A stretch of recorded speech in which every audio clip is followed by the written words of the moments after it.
The greatest moment at Baker Bowl took place on June 9, 1914. Going into the 14th season, Honus Wagner of the Pittsburgh Pirates had made a name for himself as one of the greatest hitters of all time. The Flying Dutchman made his Major League debut in 1897 for the Louisville Colonels, where he hit .338 in 61 games.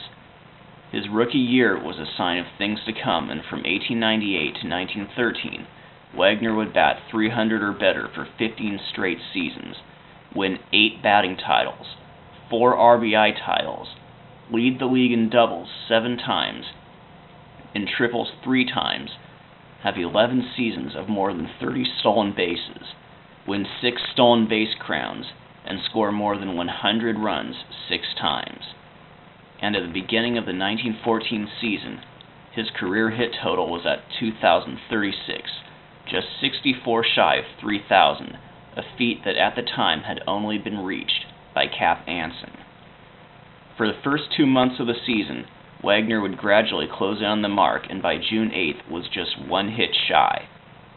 The next day, the Pirates were playing against the Phillies in Philadelphia, and starting the game was Joe Konzelman for the Pirates and Erskine Mayer for the Phillies.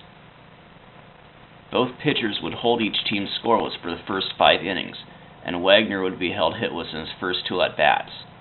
Then in the 6th, the Phillies struck for 3 runs, highlighted by singles from Hans Lovert and Gabby Cravath, and a double by Fred Luderis.